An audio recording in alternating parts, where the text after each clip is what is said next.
Bienvenue à vous, chers auditeurs, dans ce dernier chapitre de Reconnaissance au Maroc. On se souvient qu'au début de ce livre audio, l'auteur avait adressé une chaleureuse dédicace à 2 Marocains qu'il avait connus au cours de son voyage. Nous avons déjà fait la connaissance du premier, l'Hajj Bourhim, compagnon fidèle durant le séjour au Sahara marocain et jusqu'aux confins du Tadès. De Foucault s'est longuement attardé sur les bienfaits de cet homme avec qui il a partagé plus de 3 mois de route et qu'il a tiré d'un très mauvais pas à Mraïmima. Mais si El Hajj a sauvé le jeune explorateur d'une situation critique, le second dédicataire marocain, lui, a sauvé à la fois et la vie de l'auteur et l'accomplissement même de cette expédition. À ce titre, Belkacem el-Hamouzi mérite une mention toute particulière. L'incident qui aurait pu faire basculer tout le voyage dans la tragédie survint entre Tat el-Hajj et Debdou. De Foucault le raconte avec une concision qui n'enlève rien au suspense, rappelant à quel point toute exploration dans le Maroc du XIXe siècle relevait du pari, un jeu de hasard où chaque étape pouvait être la dernière. Nous ne saurons peut-être jamais ce qu'il advint de Belkacem el-Hamouzi, pas plus que nous ne saurons s'il avait percé le secret du géographe espion, ou s'il avait simplement agi par un sentiment de devoir, défendant un homme placé sous sa protection sans tenir compte d'autre chose que de sa conscience. Mais une chose est certaine, sans son intervention ferme, Reconnaissance au Maroc ne serait jamais parvenue jusqu'à nous, du moins pas sous cette forme, et signé Charles de Foucault. Grâce à lui, l'auteur a pu poursuivre sa route et nous transmettre ses dernières découvertes, comme cette ville singulière entre toutes, Debdou, puis Oujda, qui n'était alors qu'une petite bourgade plus rurale qu'urbaine, mais qui retint pourtant son attention. Charles de Foucault atteindra enfin la Marnia au terme de son périple, plus pauvre que jamais, mais portant dans ses bagages un trésor plus précieux que toute sa fortune. Les notes complètes de son voyage, sauvé par le courage et l'abnégation d'un seul homme. On retrouve maintenant le jeune explorateur. 10. De Qsab el-Shorfa à la Marnia. Premièrement, de Qsab el-Shorfa Awtat Oulad el-Hajj. 8 mai. Départ de Qasbat el-Makhzen à 6 heures du matin. La Melouia, au pied de la Qasba, à 20 mètres de large, des berges rocheuses et escarpées de 3 ou 4 mètres, une eau jaune et profonde. Point de guet en ce lieu. Je traverse le fleuve un peu plus bas. Il a 25 mètres de large, 1,20 mètre de profondeur, un courant assez rapide. Le lit est moitié sable, moitié galets. Après l'avoir franchi, je quitte la tranchée dans laquelle il coule et qui continue à être remplie de cultures. Elle est bordée à gauche par un talus mi-sable, mi-roche. Je le gravis. En atteignant la crête, je me trouve dans une longue plaine bornée au sud par la Melouia, au nord par les premières pentes du Moyen Atlas. Elle a 3 à 6 kilomètres de large suivant les endroits. Un coude brusque du fleuve la limite près d'Essy, à l'ouest. À l'est, elle s'étend jusqu'aux 2/3 de la distance entre le Qsabi et Missour. Là, il se heurte à un massif de hautes collines rocheuses au pied duquel elle finit. C'est une plaine ondulée, coupée de nombreuses ravines. Le sol y est moitié sable, moitié gravier, la plupart du temps sans végétation. Elle est de couleur rouge, comme les massifs nus qui la bordent au nord. Je m'engage dans cette plaine où je marche jusqu'à 8 heures. Je redescends alors à travers la Melouia. Elle coule dans son excavation encore remplie de cultures et de qsar. C'est toujours le district de Qsab el-Shorfa. Le fleuve a la même profondeur, les mêmes eaux chargées de terre qu'au gué précédent. La largeur en est de 30 mètres. Sitôt parvenu sur sa rive droite, je monte le talus qui borde l'encaissement de ce côté et je me retrouve en plaine. Près du point où je viens de passer la Melouia s'élève sur ses bords le village d'Aït Blel. Je suis parti de Qsab el-Shorfa avec 3 ztat, 2 shlaha d'Aït Blel et un arabe d'Oulad el-Khawa. Les 2 shlahas se séparent ici de moi, disant qu'ils vont chercher dans leur maison du pain pour la route et me rejoindront plus loin. Dans la suite, j'aurais beau m'arrêter plusieurs fois, je ne les verrai pas. Ils m'ont trompé. J'avais eu le tort, sur les instances des Juifs de l'Qsabi, de les payer d'avance.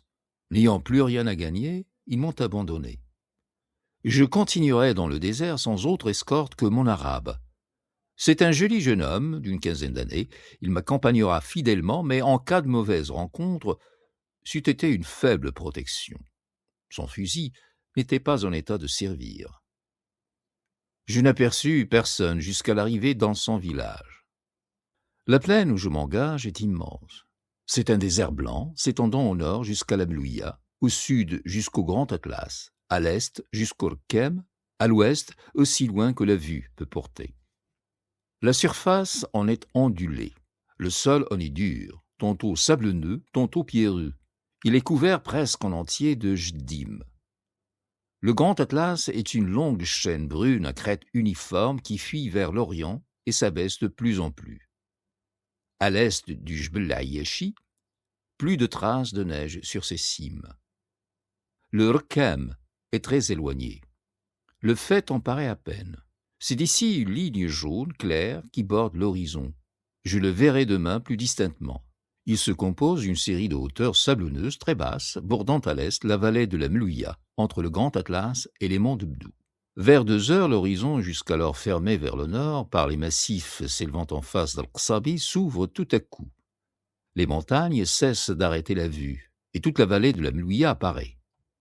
C'est une immense plaine blanche, unie et nue, bordée à droite par la ligne claire, à peine visible, du Rkem, à gauche par le Moyen Atlas, haute chaîne noire couronnée de neige, se dressant à pic comme une muraille au-dessus de sa surface.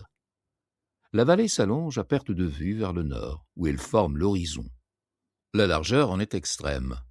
Près d'ici, il a plus de 30 kilomètres. À sa surface apparaît une ligne verte, Missour, où j'arriverai ce soir.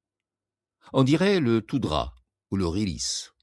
Dans cette vaste plaine de la Mlouia, plaine plus nue et plus déserte qu'aucune portion du Sahara marocain, les rares groupes d'habitations qui s'élèvent hors de la tranchée du fleuve ont de tout point l'aspect des oasis du sud. Même isolement au fond du désert, même richesse de végétation, même fraîcheur délicieuse au milieu de la plaine aride. Il ne manque que les dattiers. À 4 heures, je me retrouve au bord de la Mlouia. Elle est dans l'encaissement où elle coulait plus haut. De Qsab el-Shurfa jusqu'au-delà d'Outat ou de l'Hajj, il en sera de même. D'ici, le fond de l'excavation, toujours sablonneux, est garni de cultures. Ils appartiennent au Lad el-Khawa et dépendent du hameau de Brija, résidence de Monstat. Je traverse le fleuve que bordent de grands tamaris et je gagne le village. J'y laisse mon jeune compagnon. Son père monte à cheval et m'accompagne pendant le reste du trajet. Del Brija à Missour, on chemine dans la vallée de la Mlouia que j'apercevais tout à l'heure. C'est une plaine unie comme une glace, sans une ride. Le sol est dur, elle est formée moitié de sable, moitié de gravier. La plupart du temps, point de végétation, parfois un maigre buisson de jujubier sauvage. Devant moi, la plaine de la Mlouia s'étend à l'infini. À droite s'allonge dans le lointain la ligne claire du Rkem. À gauche se dressent au-dessus de ma tête les hauts massifs sombres que domine le Jbel Ouledali. À 6h30, j'entre dans les jardins de Missour. Marchant par des sentiers tortueux entourés de haies ou de murs de pisé, au milieu d'une multitude d'oliviers, de figuiers, de pommiers, d'arbres de toutes sortes, embrageant des cultures, je parviens à 7 heures au Qsar de Boukenst, où mon stade me confie un marabout de ses amis. J'y passerai la nuit.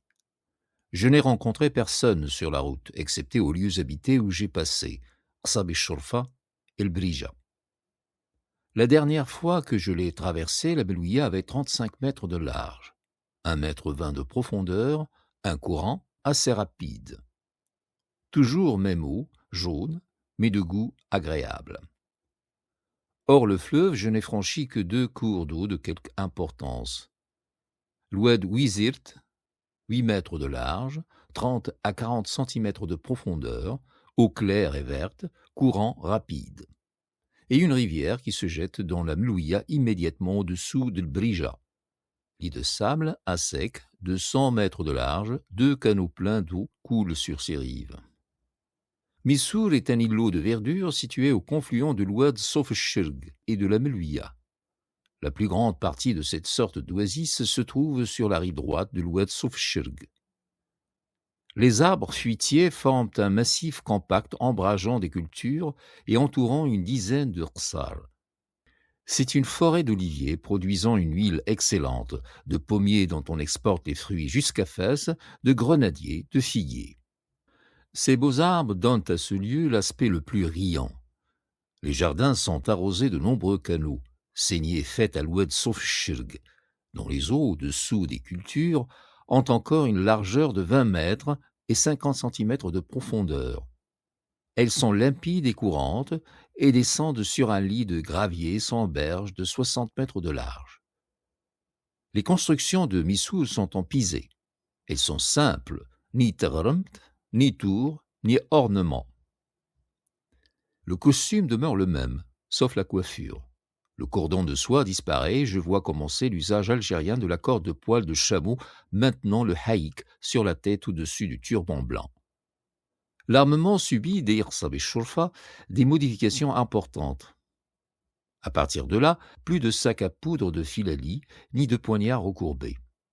Le premier se remplace par la poire de bois dont on se sert à Fès et à Teza. Le second par un poignard droit assez long, qu'on voit aussi du côté de Fès. On porte donc un fusil d'ordinaire court, nombreux fusils à 2 coups, à capsule d'origine française, nombreux mousquetons européens, à pierre. Un poignard droit, une poire à poudre, souvent un sabre et un pistolet. On voit beaucoup de ceux-ci à capsule. En entrant à Missour, j'ai quitté le Bled el-Mrzn. Les Oulad el-Khawa, sur les terres desquelles j'ai marché la majeure partie de la journée, sont soumises au sultan. C'est une soumission peu effective, bornée à la remise d'un léger impôt entre les mains du Qaïd el-Qsabi. Du reste, la tribu se gouverne à sa guise. On ne peut circuler sur son territoire qu'avec un ztad, bien qu'il soit compté Bled el-Mrzn. Elle finit à Missour. Ce district est indépendant. Au-delà, j'entrerai sur les terres de la grande tribu des Ouled el-Hajj, qui l'est aussi. Je ne sortirai du Bled Siba qu'aux abords de Debdou. La population de Missour est composée partie de marabouts, partie d'arabes. Chaque rsar y est libre, sans lien avec ses voisins. Missour ne reconnaît point l'autorité du sultan. Quelques marabouts du district vont chaque année en pèlerinage à Fès lui rendre hommage. Ils lui apportent des présents, reçoivent en échange de plus considérables et reviennent. C'est une démarche privée. Un changement important s'est opéré depuis que j'ai quitté Rsab el-Shurfa. Il concerne le langage. Dans le bassin du Ziz, chez les Haït Oufla, la langue universelle était le tamazirt. Al-Qsabi, les uns parlent le tamazirt, les autres l'arabe. Les deux idiomes sont en usage. Depuis mon entrée chez les Ouled el-Khawa, on ne parle que l'arabe. Cette langue est seule employée à Missour et sur le territoire des Ouled el-Hajj. Les Ouled el-Khawa sont une fraction de cette dernière tribu. Mais ils en sont séparés politiquement, comme les Haït Oufla des Haït Zdeg. 9 mai. Je me suis entendu hier soir avec le marabout, mon hôte, pour qu'il me serve de ztad jusqu'à Outat Ouled el-Hajj. Je pars avec lui à 6 heures du matin. Au départ, une petite caravane avec laquelle nous ferons route se joint à nous et se compose de 6 hommes armés et de 4 femmes. Ces dernières sont des shrifas montés à âne ou à mulet. Le chemin d'aujourd'hui se fera dans la plaine où je suis entré hier. Elle demeure très large, bien qu'il se resserre à mesure qu'on avance vers le nord, et ne cesse pas d'être déserte. Aucun lieu habité ne s'y distingue. Et l'on existe plusieurs au fond de la tranchée où coule la Mlouia. Rares et espacés à grands intervalles, ils n'apparaissent pas à la surface de la plaine et restent cachés entre les talus qui bordent le fleuve. De Missour à Loutat, aucune trace de culture ni de vie ne s'aperçoit dans cette vaste vallée, région la plus nue et la plus déserte qu'on puisse voir. Le sol est sablonneux et dur et prend parfois l'apparence de vases desséchés. En certains endroits, il est parsemé de graviers. La végétation se réduit à quelques touffes de thym et à de rares buissons de jujubiers sauvages. En un seul point, au quart du chemin entre Tougour et Loutat, je rencontre de la verdure, genêts blancs, jujubiers sauvages, et ça et là des betombes. Cela dure peu. Au bout de 2 kilomètres, la plaine devient aussi nue qu'avant. Jusqu'à l'arrivée, les flancs de la vallée restent ce qu'ils étaient hier, hautes murailles sombres couronnées de neige à gauche, minces lignes jaunes presque imperceptibles à droite. À mi-côte de l'une et de l'autre apparaissent de loin en loin des taches vertes, groupes de rsar et de jardins échelonnés sur leurs pentes. Otat Ouled el-Hajj a le même aspect que Missour. Comme lui, c'est une ligne verte qui barre une partie de la plaine. Tels paraissent de loin le Todra, le Rélis, toutes les oasis que j'ai vues. De même qu'à Missour, il ne manque que les dattiers pour que la ressemblance soit complète. Je m'arrête à 5 heures du soir au Mlah de l'Otat. Je n'ai rencontré personne sur ma route. Je n'ai pas traversé de cours d'eau important depuis l'Oued Sofshirg. L'eau manque dans la plaine. J'ai passé près de plusieurs sources et vu un grand nombre de ruisseaux dont les lits de roches blanches ou de galets, la plupart à fleur du sol, contiennent des flaques d'eau. Je suis descendu un instant dans la tranchée de la Melouia. Le sol y était moitié sable, moitié gravier. Elle était déserte et remplie de grands tamaris à l'ombre desquels poussait du gazon. À un moment, il s'est fait une clairière dans cette forêt. Le fond s'y est garni de cultures au milieu desquelles se dressaient des tentes, de pauvres maisons et des huttes, groupées autour d'une rouba. C'était le village de Tuggur. Aujourd'hui, j'ai pu distinguer la forme du Rkem, quoiqu'il fût encore loin. Ce n'est point une chaîne, mais une rampe douce s'élevant par degrés imperceptibles et conduisant à un plateau qui la couronne. On dirait une série de côtes à peine accentuées, se succédant par étages, séparées par des plateaux s'échelonnant les uns derrière les autres. La crête est fort peu élevée au-dessus du pied, bien qu'elle en paraisse éloignée. L'ensemble est jaune clair, sans arbre, et paraît sablonneux. 10 et 11 mai. 6 jours à Otat Ouled el-Hajj. Ce nom désigne un vaste îlot de verdure isolé au milieu de la plaine, au confluent de la Melouia et de l'Oued Shigl-Ard. Il est en entier sur les bords de cette dernière rivière et en majeure partie sur sa rive droite. Tout ce qui a été dit de l'aspect de Missour lui est applicable. Même multitude d'arbres fruitiers, même prospérité, même air riant. Mais l'Otat est plus grand. Au milieu de ces superbes vergers ne sont pas disséminés moins de 31 rsar. Ils appartiennent au Ouled el-Hajj. Elle existe dans le nombre plusieurs zaouïas. Les Ouled el-Hajj sont une grande tribu indépendante. Ils se disent d'origine arabe. Ayant à la fois des ksars et des tentes, ils sont moitié sédentaires, moitié nomades. Ils habitent les deux rives de la Melouia et la plaine au milieu de laquelle coule ce fleuve depuis Ksar al-Shurfa jusqu'au Ksar Ouled Hamid et s'étendent sur le massif du Rkam et sur une partie des monts de Bdou. Les Ksar Shlaha du flanc gauche de la Melouia leur sont alliés ou liés par des Dbiha. Une de leurs fractions, celle des Ouled el-Khawa, est séparée du reste de la tribu. Depuis longtemps, elle en est détachée et compte politiquement avec les Eitzdg. Il y a quelques années, elle s'est rangée sous l'autorité du Qaïd al-Qsabi. Jusqu'en 1882, les Ouled el-Hajj en totalité reconnaissaient de nom le sultan. Ils avaient un Qaïd, élu parmi eux et reconnu par lui. Ce Qaïd, étant allé il y a 5 ans à Fès, il fut accusé par un de ses cousins auprès de Moulay el-Hassan et mis en prison avec un autre personnage distingué de la tribu. Le dénonciateur revint et prit le titre de Qaïd. Il fut agréé par le sultan. Elle était de la fraction des Ouled Abdelkrim. En 1882, il fut tué par des toiles. Depuis lors, la tribu est sans chef et ne reconnaît plus Moulay el-Hassan. Chaque fraction se gouverne à sa guise, sauf 3, celles des Bnéris, des Al-Rashida et des Ouled Admar qui sont soumises au Qaïd de Taza. Toutes sont non seulement indépendantes, mais en hostilité ouverte avec le gouvernement. Aussi, à l'exception des Bnéris et des gens de Rashida et d'Admar, aucun individu des Ouled el-Hajj ne peut circuler en Bled el-Makhzen. Deuxièmement, d'Otat Ouled el-Hajj à Debdou. 12 mai. Je me suis arrangé hier avec les Ztat qui me conduiront d'ici à Debdou. Ce sont 3 Ouled el-Hajj, de la subdivision des Hammouziyin. Ils seront payés au retour par Youssef Lasri, juif de l'Otat. J'ai remis la somme convenue entre ses mains en présence des 3 Stats. Il la leur donnera en échange d'une lettre de son fils, jeune homme qui fait ses études à Debdou, attestant que je suis arrivé sain et sauf dans cette localité. Mon escorte vient me prendre aujourd'hui à 4 heures du matin. Au moment du départ, 3 Juifs pauvres se joignent à nous. Notre petite caravane traverse l'oued Shigl Ard, au pied du Mellah, puis s'engage au milieu de plantations d'oliviers. Bientôt des champs partis cultivés, partis en friche, leur succèdent. À 4h25, je traverse le dernier des canaux qui les arrosent, et me voici de nouveau dans le désert.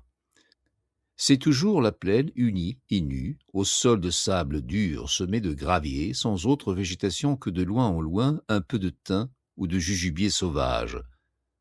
Telle elle était à Al-Brija, à Missour, telle elle est ici. Il n'y a qu'une différence, elle est moins large. Chemin faisant, j'aperçois à ma gauche un grand îlot de verdure. La Algène. Les arbres que je distingue entourent un groupe de ksar appartenant au Ouled el-Hajj. Je traverse pendant quelques minutes des champs qui en dépendent. À 6 heures du matin, j'arrive sur les bords de la Mlouia. Elle coule au niveau de la plaine. Plus de traces de la tranchée où je l'ai vue jusqu'à présent. Elle est séparée du sol de sa vallée par 2 berges sablonneuses en pente douce, à 1/5, de 3 mètres de hauteur. Le lit a 120 mètres de large. L'eau y occupe en général 35 à 40 mètres. Le reste est tantôt nu, tantôt couvert d'herbage et de tamaris. Il se trouve ici un gué où je franchis le fleuve. Il a 50 mètres de large, 1,20 m de profondeur, un courant rapide. Les eaux ont la même couleur jaune que je leur ai vu dès Aqsab el-Shorfa. Je viens de les traverser pour la dernière fois. Je quitte la Mlouia pour ne plus la revoir. La marche se continue dans la vallée. Elle est toujours unie, déserte, sablonneuse. Sur son sol, devenu doux, on ne sent plus de gravier. Elle demeure en grande partie nue. À peine y pousse-t-il quelques touffes d'herbe. J'aperçois des vols de ganga, les premiers que je vois au Maroc. À 8 heures, je passe non loin de Tissef, frais rideau vert cachant plusieurs ksas sous ses ombrages. À quelque distance de là, le sol change de nature. Du nid devient ondulé. Les pierres se mêlent au sable. C'est le commencement du Rkem. J'y marche jusqu'au soir. Il ne cessera d'être ce qu'il est maintenant, une série d'ondulations légères, côtes et terrasses s'étageant, succédant insensiblement à la plaine. Ces échelons successifs forment une rampe large et basse dont le sommet est un plateau s'étendant au loin. Sol tantôt sable, tantôt roche, d'un jaune clair. Des touffes d'alpha y poussent çà et là. C'est la seule végétation qui s'y montre. Je cheminais ainsi lorsque se produisit un fait qui faillit mettre fin à mon voyage. De mes 3 stats, l'un, nommé Belkacem, était un honnête homme. Les 2 autres s'étant figurés à la blancheur de mes habits, à la bonne mine de mon mulet, et paraît-il, d'après les dires de juifs de l'Otat, que j'étais chargé d'or, ne s'étaient offerts à m'escorter que dans le but de me piller. Rien ne parut d'abord. À 12h30, comme je marchais en tête de la caravane, prenant mes notes, je me sentis tout à coup tiré en arrière et jeté à bas de ma monture. Puis on me rabattit mon capuchon sur la figure, et mes 2 stats se mirent à me fouiller. L'un me tenait pendant que l'autre me visitait méthodiquement. À cette vue, Belkacem d'accourir. Il brandit son fusil, menace, veut empêcher le pillage. Mais il est impuissant à arrêter ses compagnons. Tout ce qu'il peut est de prendre ma personne sous sa protection. Il me rend la liberté et assiste, les larmes aux yeux, au déballage de mes effets. On m'avait pris ce que j'avais sur moi. On se mit à chercher dans mon bagage. Elle était léger. On n'y trouva pas grand-chose. Mes 2 stats s'emparèrent de ce que j'avais d'argent, une fort petite somme, et des objets qui leur parurent bons à quelque usage. On me laissa comme sans valeur les seules choses auxquelles je tinsse, mes notes et mes instruments. Puis on me fit remonter sur mon mulet et on continua la route. Belkacem mélancolique d'avoir vu violer sous ses yeux son anaya, mais 2 voleurs, mécontents de n'avoir fait que demi-besogne, étonnés de n'avoir pas trouvé plus d'argent et se reprochant de m'avoir laissé les seules choses qui ne m'avaient pas prise, la vie et mon mulet. Durant le reste de cette journée et durant toute celle du lendemain, ils discutèrent ce sujet, pressant Belkacem de m'abandonner, de les laisser me dépêcher d'un coup de fusil, lui faisant des offres, lui promettant sa part. Belkacem fut inébranlable et déclara qu'il n'aurait ma vie qu'avec la sienne, et leur fit des raisonnements. Comment ferait-il au retour s'il n'apportait à l'Asri la lettre de son fils prouvant mon arrivée à Debdou? Ma mort connue, ce juif envers qui il s'était engagé à me conduire se vengerait. Son seigneur était un des hommes les plus puissants d'une fraction des Ouled el-Hajj, beaucoup plus nombreuse que la leur. Elle s'armerait contre eux et les ruinerait. Cette dernière considération, jointe à l'attitude ferme de Belkacem et à l'adresse qu'il eut de faire traîner la discussion en longueur, me sauva. En approchant de Bniriz, on décida qu'il ne me serait pas fait de mal et qu'on me forcerait en vue de Debdou à envoyer un billet au jeune Israélite, annonçant mon arrivée, demandant la lettre pour son père et déclarant que mon escorte avait été parfaite. Ce fut au dernier moment et en désespoir de cause que ce plan fut accepté. Jusque-là, la discussion ne cessa pas. Je n'en perdais pas un mot. Étrange situation d'entendre durant 1 jour et demi agiter sa vie ou sa mort par si peu d'hommes, et de ne rien pouvoir pour sa défense. Il n'y avait point à agir. J'étais sans armes. Un revolver était dans mon bagage. Il m'avait été pris. L'eussé-je eu, il ne m'eût point servi. Que faire seul dans le désert, au milieu de tribus où tout étranger est un ennemi?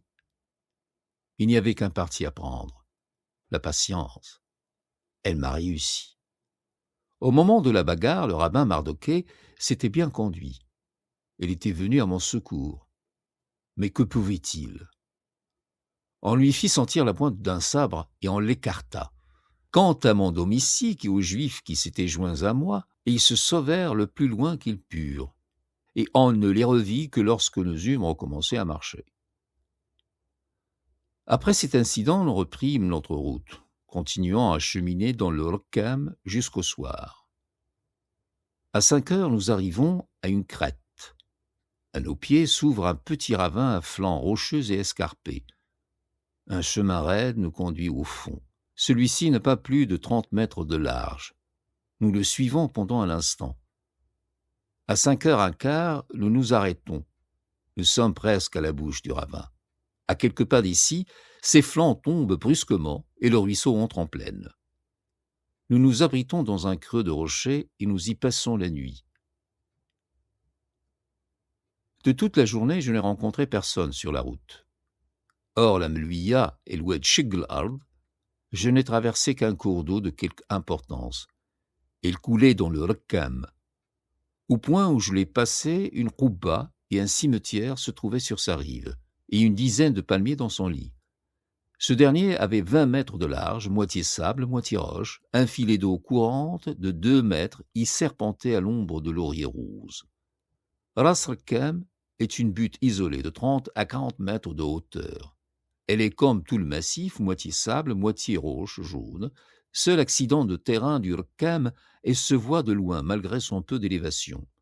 Je l'apercevais des Ouled el-Khawa, avant d'arriver à El-Brija. Pendant la fin de la journée, j'ai devant les yeux un massif de montagnes sombres. Je m'y engagerai demain. Derrière lui, et Debdou. Tout le jour, j'ai continué à apercevoir la vallée de la Melouia. Elle reste jusqu'au dernier moment ce qu'elle était plus haut, avec cette différence qu'il se rétrécit de plus en plus.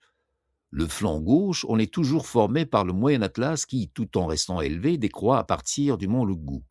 Celui-ci est le dernier dont la cime soit couverte de neige. On n'en voit plus à l'est de ce sommet. 13 mai. Départ à 4 heures du matin. D'ici partent 2 chemins pour Debdou. L'un en plaine, par la vallée de la Melouia, l'autre en montagne par les monts Debdou, qui en forment le flanc droit. Je prends le dernier. Le premier étant périlleux pour Meztat, dont la fraction est en guerre avec Rchida, près d'où il faudrait passer. Je continue à marcher dans l'Orkham, me dirigeant vers le massif qui se dresse devant moi. J'arrive à son pied à 8 heures du matin. Je gravise une longue rampe, accidentée, coupée de vallées, semée de collines sans pente raide. Le sol est pierreux, souvent rocheux, en grande partie tapissé d'alpha, avec quelques arbres, rares d'abord, de plus en plus nombreux à mesure que l'on monte. À midi, je parviens au sommet. Le terrain cesse d'être mouvementé. On débouche sur un vaste plateau. Une épaisse forêt le couvre. Elle est composée de grands arbres, arar, taqa, krish, de 6 à 8 mètres de hauteur. Ce plateau boisé qui couronne la chaîne porte le nom de Ga'dat Debdou. Dans le pays, on l'appelle la Ga'da. Le sol, tantôt pierre, tantôt terre, y est uni. Beaucoup d'eau, sources et mares. Sous les arbres, la terre est un tapis de gazon et de mousse. Il y a des clairières. Elles sont rares. Les unes sont couvertes de gazon. J'en traverse d'autres en partie cultivées, appartenant aux habitants de Rchida. Sorsar est à peu de distance à l'ouest, sur le revers occidental du plateau. Je marche jusqu'à 3 heures dans cette forêt, l'une des plus belles que j'ai vues au Maroc. À 3 heures, j'arrive à une crête. À mes pieds se creuse un profond ravin dont les pentes inférieures sont garnies de cultures. Les parties hautes sont rocheuses et boisées.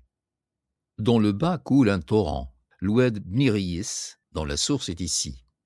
Je quitte le plateau et descends par un chemin raide et difficile vers le fond du ravin. Je l'atteins à 4h30 à Oued Belhoul, village des Bniriis. Je fais halte à 5h moins un quart chez un ami de Belqasm, en la maison de qui celui-ci se hâte de me mettre en sûreté. Toute la marche d'aujourd'hui s'est faite dans le désert. Pas un être vivant sur le chemin. Le seul cours d'eau que j'ai vu est l'Oued Bniriis. Je l'ai traversé 5 minutes avant de m'arrêter. Il avait 3 mètres de large, 25 centimètres de profondeur, un courant impétueux. C'est un torrent bondissant sur un lit de roches et de grosses pierres. Ouled Belhoul est un grand village appartenant aux Bniriis, fraction des Ouled el-Hajj. Il est construit en long des 2 côtés de l'Oued Bniriis. Le ravin où il se trouve n'a aucune largeur au fond. Ses flancs sont couverts de maisons vers le bas, puis de cultures coupées de cactus. Plus haut, c'est boisé. De grands troupeaux de chèvres paissent dans cette dernière région. Très escarpés près du sommet, les flancs sont raides dès leurs pieds. Les habitations des Bniriis sont semblables à celles des Rieta. Ils sont en pisé, très basses et mal construites. Les Bniriis sont une des 3 fractions des Ouled el-Hajj reconnaissant l'autorité du sultan. 14 mai. Les Hamouzi ne peuvent aller au-delà d'Ouled Belhoul, leur groupe étant démêlé avec les tribus des environs de Debdou. Belqasem me confie pour la fin du trajet à mon hôte et à 3 autres de ses amis. Ces 2 compagnons leur recommandent longuement de ne me laisser entrer à Debdou qu'une fois la lettre convenue entre leurs mains. Départ à 6 heures du matin. Je descends l'Oued Bniriis. Sa vallée reste ce qu'elle était hier, couverte de champs dans le bas, hérissée de roches et boisée dans le haut. Au bout d'un quart d'heure, j'arrive au confluent de l'Oued Bniriis avec l'Oued Ouled Uthman, petit cours d'eau de même force que lui. Je remonte cette nouvelle vallée. Elle est identique à celle d'où je sors, mais plus large au début. J'en suis le fond quelque temps. Bientôt il se rétrécit. Il devient enfin un ravin étroit, rocheux, sans trace de culture, boisé depuis le lit du torrent jusqu'au sommet des flancs. Je la quitte alors. Je gravis son flanc droit. La montée, au milieu de grands blocs de roches, est très difficile. À 8h30, je parviens au sommet. Je continue à marcher sous bois. Les forêts que je vois ce matin sont en tout semblables à celles que j'ai traversées hier. Ce plateau fait partie de la Gada. À 9h moins un quart, Debdou apparaît. Une petite ville dominée par 100 minarets étale à mes pieds ses maisons roses au fond d'une verte vallée. Alentour s'étendent des prairies et des jardins. Au-dessus s'élèvent de hautes parois de roc aux crêtes boisées que couronne la Gada. Je descends vers ce lieu riant. Un chemin pierreux, raide et pénible, y conduit. À 10 heures, je suis à Debdou. Mes Attad qui, n'ayant pas été mis dans le secret de l'aventure, n'ont rien compris aux recommandations des Hamouzines, me laissent entrer aussitôt. J'ai rencontré beaucoup de monde sur la route. L'Oued ou l'Edretmen, seul cours d'eau que j'ai traversé, avait 3 mètres de large, 20 centimètres de profondeur, une eau claire et courante. Debdou est situé dans une position délicieuse au pied du flanc droit de la vallée qui s'élève en muraille perpendiculaire à 80 mètres au-dessus du fond. Il forme une haute paroi de roches jaunes au ton doré que de longues lianes rayent de leur feuillage sombre. Au sommet se trouve un plateau avec une vieille forteresse dressant avec majesté au bord du précipice ses tours croulantes et son haut minaret. Au-delà du plateau, une succession de murailles à pic et de talus escarpés s'élève jusqu'au faîte du flanc. Là, à 500 mètres au-dessus de Debdou, se dessine une longue crête couronnée d'arbres, la Gada. Des ruisseaux se précipitant du sommet de la montagne bondissent en hautes cascades le long de ces parois abruptes et en revêtent la surface de leurs mailles d'argent. Rien ne peut exprimer la fraîcheur de ce tableau. Debdou est entouré de jardins superbes, vignes, oliviers, figuiers, grenadiers, pêchers. Y forment auprès de la ville de profonds bosquets et au-delà s'étendent en lignes sombres sur les bords de l'Oued.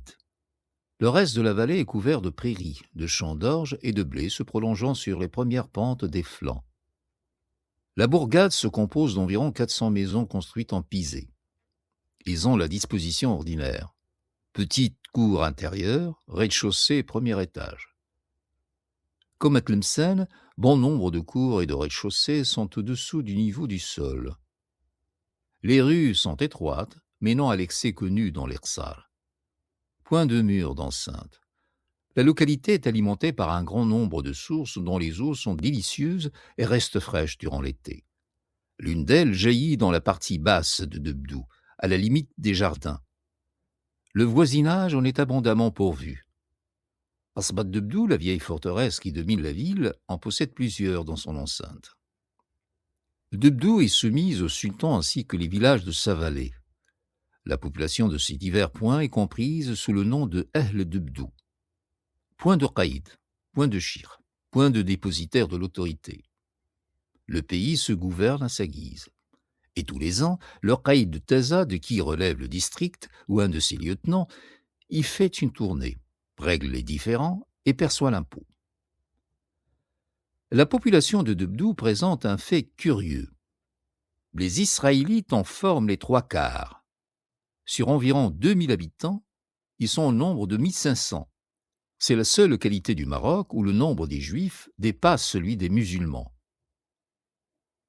Debdou est le premier point que je rencontre faisant un commerce régulier avec l'Algérie. Un va-et-vient continuel existe entre cette petite ville et Tlemcen. Les négociants israélites y cherchent les marchandises qui ailleurs viennent des capitales marocaines ou de la côte. Ils les emmagasinent chez eux et les écoulent peu à peu sur place et dans les marchés du voisinage. Debdou a quelques relations avec Fès et Melilla, mais ses seuls rapports importants sont avec l'Algérie. Il en sera de même des centres par lesquels je passerai désormais, Ras Bat Layoun et Oujda. Debdou et le massif de montagnes qui porte son nom nourrissent de grands troupeaux de chèvres, des vaches et d'excellents mulets dont la race est renommée. Troisièmement, de Debdou à l'El-Lamarnia. Arrivé à Debdou dépouillé de tout argent, sans un centime, j'eusse été fort embarrassé si je n'avais été près de la frontière. Je n'étais qu'à 3 ou 4 journées de l'El-Lamarnia.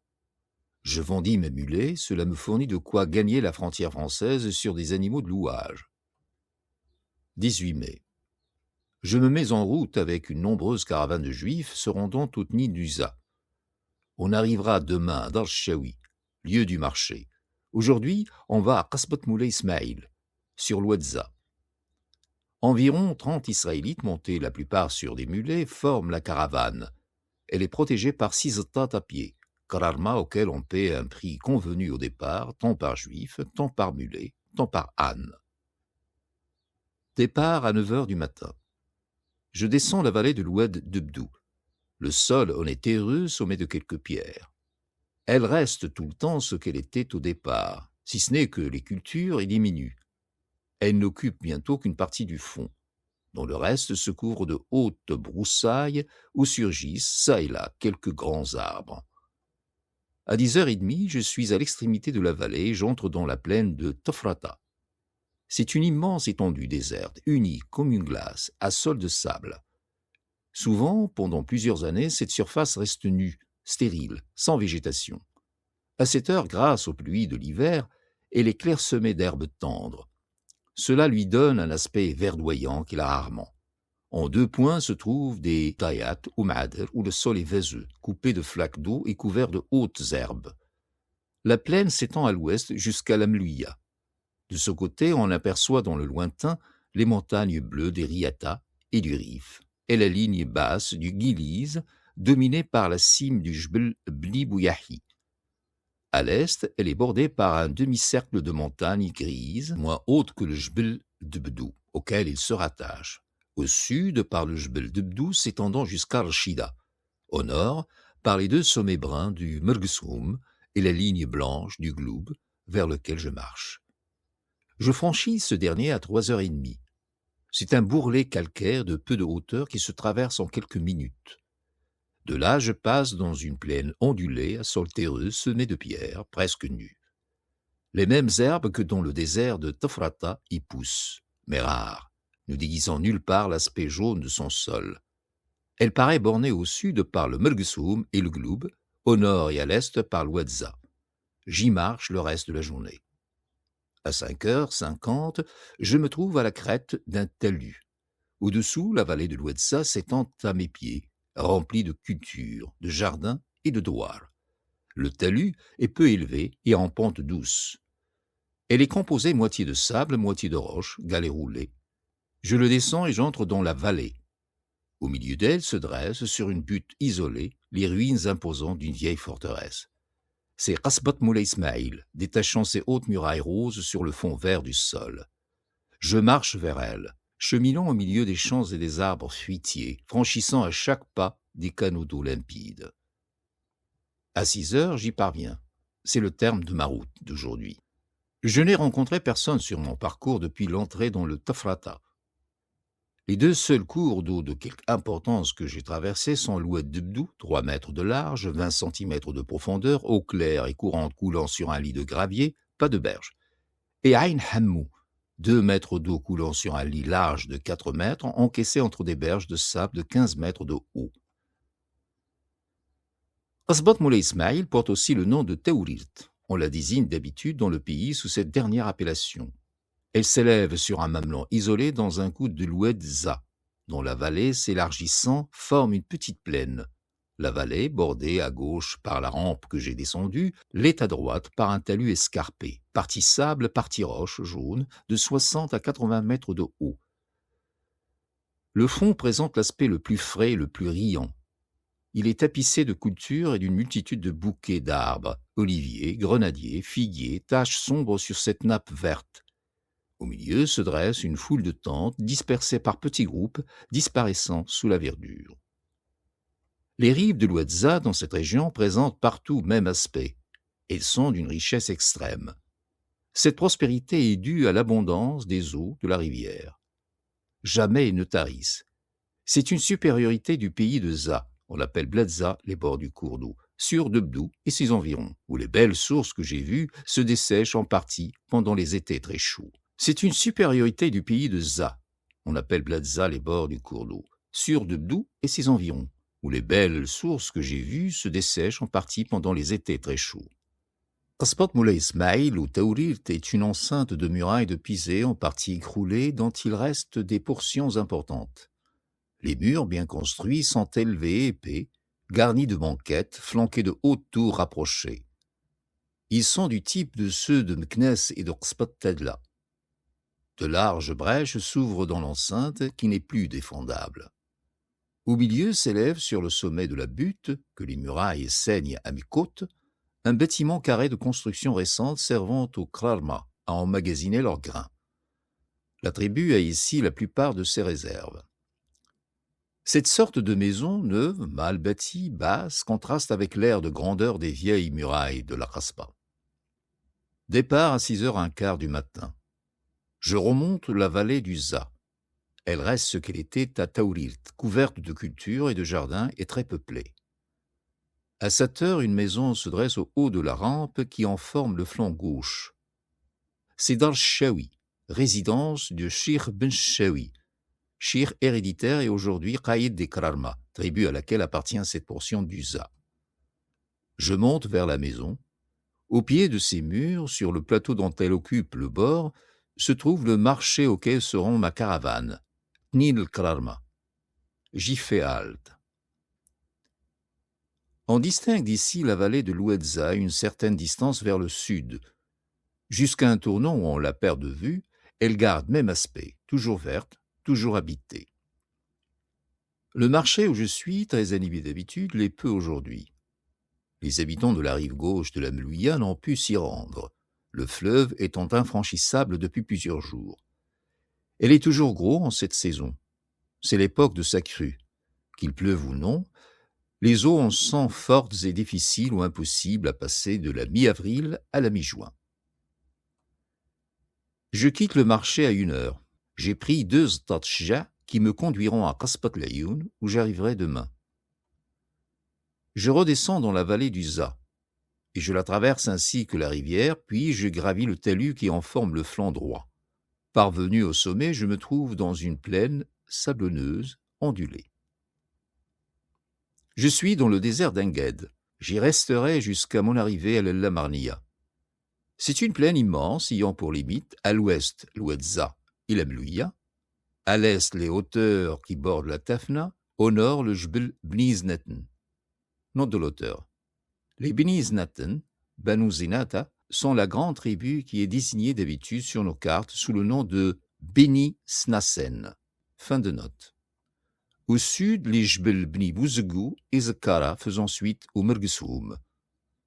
Parfaitement plate au centre, elle est ondulée sur ses lisières nord et sud d'une manière d'autant plus accentuée qu'on se rapproche davantage des montagnes qui l'abordent.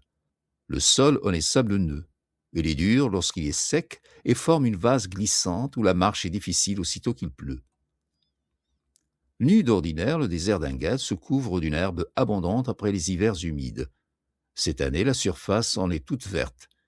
C'est un bonheur pour les tribus nomades, dont les troupeaux trouvent à foison la nourriture que, d'habitude, il faut chercher dans le Dahra. Cette bonne fortune arrive rarement. La plaine si riante en ce moment vient d'être durant 5 années nue et stérile. Triste étendue de sable jaune sans un brin de verdure. Le désert d'Enged est occupé par 3 tribus nomades, les Mhaya, les Shja et les Enged. En outre, plusieurs tribus montagnardes qui habitent ses limites empiètent sur lui en des endroits de sa lisière. Ainsi, le cours de l'Oued Mstagmar est garni de cultures et de douars appartenant au Beni Bouzegou.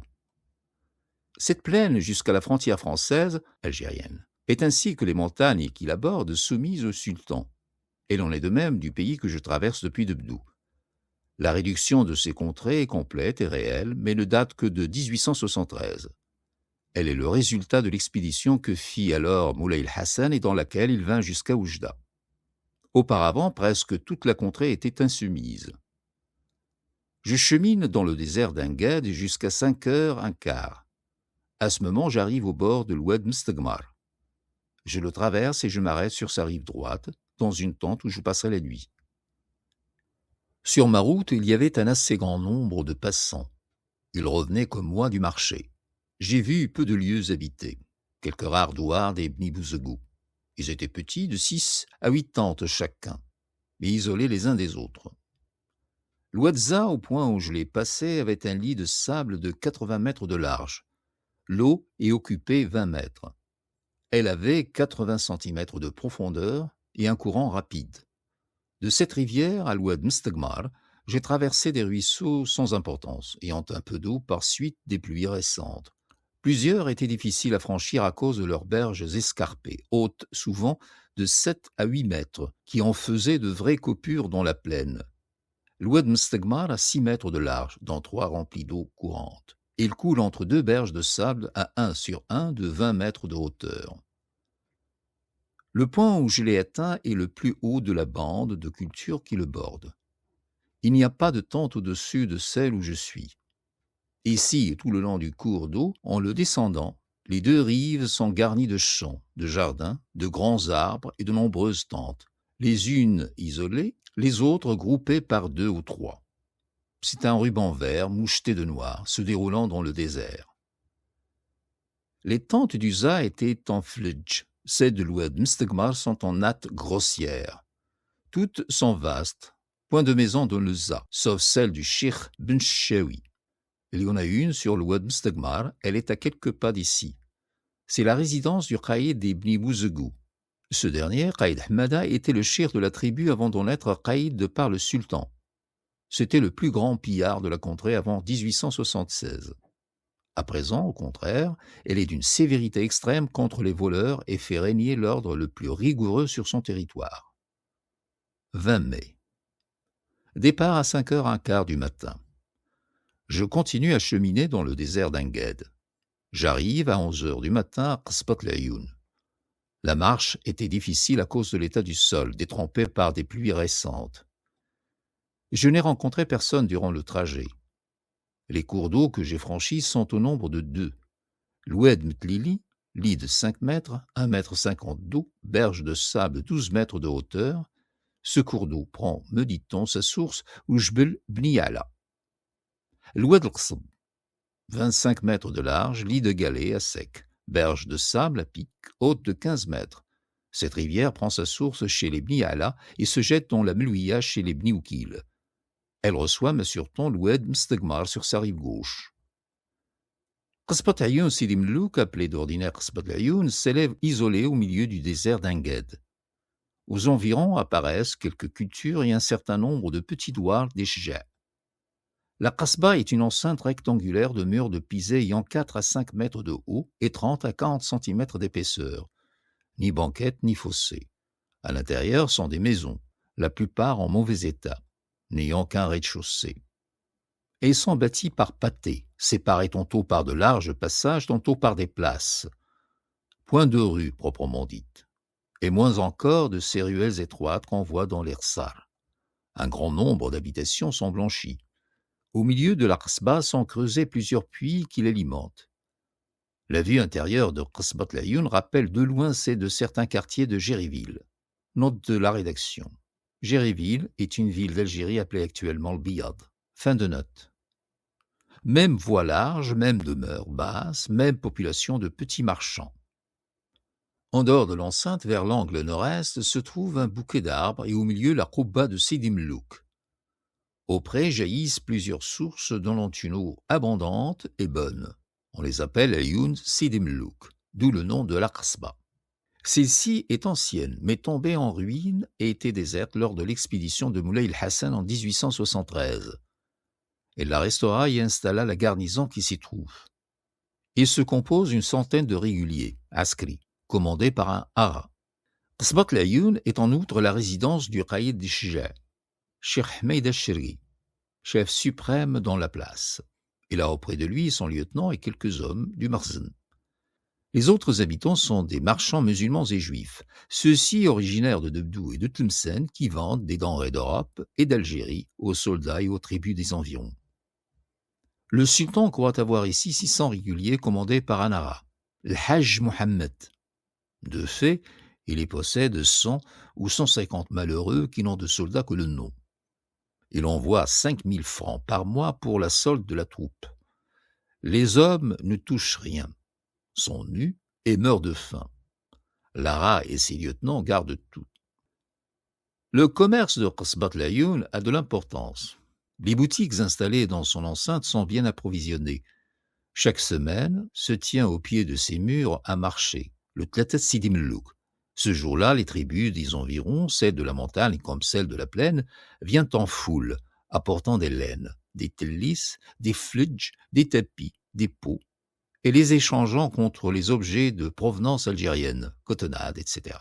Les années de bonne récolte, les petits marchands de la Qasba font d'excellentes affaires. Ils vendent en grande quantité du café, de l'eau-de-vie, du vin, du thé, du sucre, du kif, des cotonnades, des faïences, des verres, des bougies, des draps, de la mercerie, du papier, aux soldats et aux tribus voisines. Dans quelques-unes, les Bnizneten surtout, sont très riches. Quand la terre est stérile, que la moisson manque, qu'il y a disette, le trafic est nul. C'est ce qui a eu lieu ces derniers temps. Cette année, beaucoup de pluie est tombée au printemps. On espère une excellente récolte. Depuis 5 ans, on manquait d'eau. Il y avait sécheresse et famine. 21 mai. Séjour à Qasbat Layoun. Une pluie torrentielle qui tombe depuis hier soir m'empêche de partir. On est fort enflammé ici des exploits du Shrif. C'est le nom qu'on donne dans le Maroc au Mahdi, que la grâce de Dieu a rendu invulnérable et invincible, qui a chassé les chrétiens d'Égypte et qui marche sur Tunis. On a reçu à Fès plusieurs lettres de lui. Le sultan les a fait lire dans les mosquées. Moulay el-Hassan est en ce moment à Meknès. Il a ordonné des levées de troupes considérables. 11 corps sont prêts à l'heure qu'il est, 2 sur le Sbou, 9 dans le Souss. Ils présentent un effectif total de 40 000 hommes et sont formés de contingents tirés des tribus les plus guerrières du royaume de Marrakech et du Souss. C'est contre les Français que se font ces préparatifs. Au mois de Ramadan, le sultan se mettra à la tête des troupes et en avant vers Oujda. Ce sont les réguliers et les mkhazni de la Kasbah qui racontent ces fables. Ils y croient, et cette perspective de guerre leur fait faire la grimace. Des bruits aussi ridicules, et plus encore, circulent dans toute l'étendue du Maroc. Partout, les esprits sont occupés des événements du Soudan égyptien, qui grossissent dans des proportions fantastiques en traversant l'Afrique. À Tissint, à Tata, dans le Souss, le Chrif, après avoir conquis l'Égypte, avait pris Tripoli, Tunis, Alger et avait mis à mort tout ce qui était chrétien. Dans la vallée du Ziz, elle n'était pas à Alger, mais Tunis était tombée en son pouvoir et les Français vaincus fuyaient devant lui. À Debdou, elle était à Tripoli. À Qasbat el-Ayoun et à Oujda, il n'a conquis que l'Égypte avec le Caire et Alexandrie. Partout, aussi bien dans le sud qu'ici, chez les Iddaoublal et dans le Souss, comme chez les Brabars, on est curieux de ces nouvelles. Aussitôt que j'arrivais en un lieu, la première question qu'on m'adressait à titre d'étranger était « Quelle nouvelle du Chrif ?» Mais si l'on s'occupe de lui, on paraît s'en occuper avec calme et attendre patiemment qu'il vienne, sans se soucier de prendre les armes pour lui tendre la main. En résumé, il excite une vive curiosité, mais peu d'enthousiasme, surtout dans les tribus indépendantes. Les tribus soumises, en général plus dévotes, plus instruites, plus fanatiques que les autres, moins occupées par des luttes chaque jour avec les voisins, prêtent une attention plus vive et seraient plus faciles à soulever. Tel était l'état d'esprit lors de mon voyage. Nulle part on ne désirait la guerre sainte, mais l'ignorance qu'entretient la politique craintive des puissances européennes est si grande que tout peut arriver. Malgré le calme actuel, il suffirait que soit le sultan, soit quelques grands chefs religieux comme Cheikh Mohammed al-Arabi al-Qarqawi levât l'étendard de la guerre sainte pour réunir en quelques jours une armée de 50 000 hommes. Malgré le calme actuel, il suffirait que soit le sultan, soit quelques grands chefs religieux comme Cheikh Mohammed al-Arabi al-Qarqawi levât l'étendard de la guerre sainte pour réunir en quelques jours une armée de 50 000 hommes. Cette masse animée plutôt par l'espoir du pillage que par le zèle religieux s'évanouirait à la première défaite et se doublerait au moindre succès. 22 mai. Départ à 6h30 du matin. Je reprends ma route dans le désert d'Engued, cheminant au milieu de la plaine avec mes 2 chaînes monotones à droite et à gauche.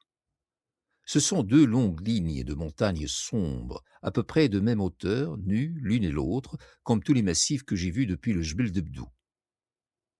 Au flanc du Jbel Bnizneten apparaissent de nombreuses taches noires, villages et jardins. Le sol ne change pas, il demeure sablonneux et couvert d'herbages. Après Qasbat el-Ayoun, il est pendant 3 ou 4 kilomètres semé de quelques arbres. Je rencontre des douars, plusieurs troupeaux de chameaux, de moutons et de chèvres, et en 1 ou 2 points, des cultures. Profitant du bienfait de la pluie qui vient de fertiliser les sables de l'Engued, les Chija se sont hâtés d'ensemencer quelques parcelles de terre. Durant toute la journée, le pays reste très plat. Ce n'est qu'en approchant d'Oujda que 2 accidents de terrain changent l'aspect du désert. Vers le nord, une côte en pente douce, parallèle au Jbel Bnizneten, se projette en avant de lui dans la plaine et se termine au cours de l'Isli. Vers l'est, on voit la fameuse Koudi al-Khadra, théâtre du champ de bataille de l'Isli.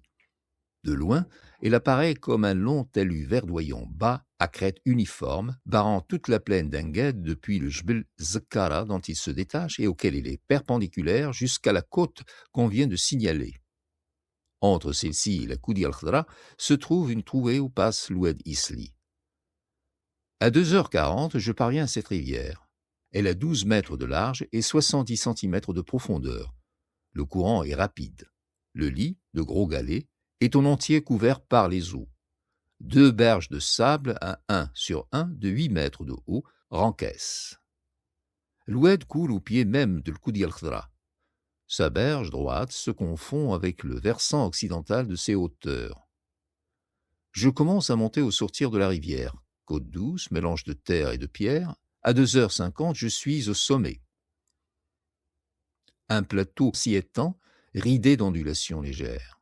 Il est couvert d'herbes. Le sol en est terreux, avec des pierres et des endroits rocheux. Je le traverse. À 3h30, j'en atteins le bord oriental. Depuis quelque temps, j'aperçois Oujda, étalant au-dessous de moi, ses maisons blanches au milieu de grandes plantations d'oliviers. Une rampe, pareille à celle qui le limite à l'ouest, courte et douce, borne ici le plateau. Je la descends et ne tarde pas à entrer dans les jardins d'Oujda.